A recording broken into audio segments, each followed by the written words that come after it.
হাদির সাথে আমার অনেক আগে থেকে পরিচয়। তো হাদি বড় ভাই হিসেবে সম্মান করতে আমাকে বলতো, ভাই আপনি একটা দায়িত্ব নেন। যেহেতু আমার আর তার রাজনৈতিক প্ল্যাটফর্ম এক না, এই জন্য এড়িয়ে যাইতাম, ওকে আমি এড়িয়ে যাইতাম। বাট ওর নীতি আদর্শকে আমরা খুব সম্মান করতাম, বয়সে ছোট কিন্তু ওকে সম্মান করতাম। দেখেন আমাদের যে বিষয়টা ছিল, আমাদের কিন্তু ভারতের সাথে কোনো রাগ অভিমান নাই, ভারতের সাধারণ জনগণের সাথে কিন্তু আমাদের কোনো রাগ অভিমান নাই, একটা সিস্টেমের সাথে আমাদের রাগ অভিমান। যে সরকারি ক্ষমতায় আসে তারাই ভারতের দাবিদারি করা শুরু করে। কেন শুরু করে? আমরা এই সিস্টেমের বিরুদ্ধে কথা বলতে চেয়েছি যে ভারতের দাবিদারি কেন করতে হবে? স্বাধীন সার্বভৌম রাষ্ট্র যদি আমি হয়ে থাকি, তাহলে আমার তো নিজস্ব একটা ব্যক্তি স্বাধীনতা আছে, আমার দেশের মত প্রকাশের স্বাধীনতা আছে। আমি ভারতের সাথে সম্পর্ক রাখবো না পাকিস্তানের সাথে না চীনের সাথে, সেটা আমি বুঝবো। আমার দেশের স্বার্থ যেখানে আছে আমি সেখানে ইনভেস্ট করব। সেই ক্ষেত্রে তো আমি ভারতের কোনো এক্সকিউজ শুনবো না। আমাদের দেশের যে সরকারি ক্ষমতায় আসে ভারতের দাবিদারি করা শুরু করে, ভারতের গোপন অঙ্গ চাটা শুরু করে। আপনারা বিভিন্ন দেয়ালিকাগুলো দেখছেন যে হাসিনা কিভাবে আমাদের দেশকে ভারতের কাছে বিক্রি করতে চাইছিল। হাসিনা কি শুধু একলা চাইছে? হাসিনা শুধু একলা চায় নাই, কালে কালে যুগে যুগে এই দেশকে ভারতের দাবিদারি করার জন্য, ভারতের অঙ্গ করার জন্য অনেকে চেষ্টা করছে।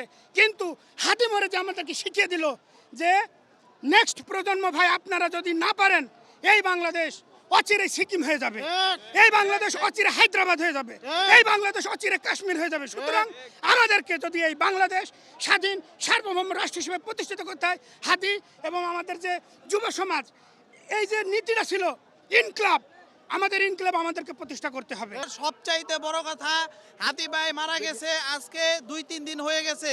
খুনি যেখানেই থাকুক, বঙ্গবন্ধু খুন হয়েছে, বিদেশ থেকে খুনিদেরকে ধরে এনে বাংলার মাটিতে বিচার হয়েছে।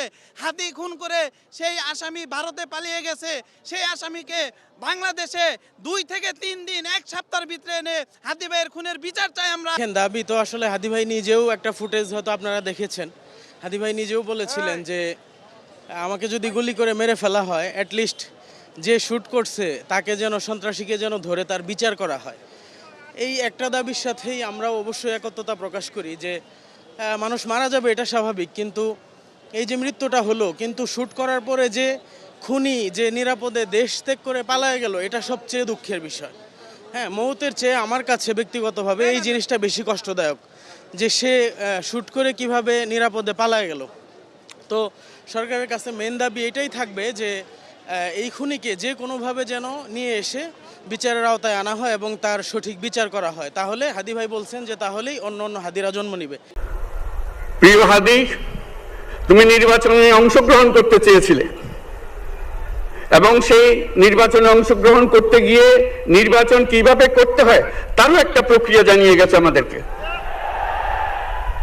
সেই প্রক্রিয়া যেন আমরা সবাই মিলে গ্রহণ করি, যে কিভাবে প্রচারণা কার্য চালাতে হয়, কিভাবে মানুষের কাছে যেতে হয়, কিভাবে মানুষকে কষ্ট না দিয়ে তার বক্তব্য প্রকাশ করতে হয়, কিভাবে বিনীতভাবে মানুষের কাছে আসতে হয়, সবকিছু তুমি শিক্ষা দিয়ে গেছো।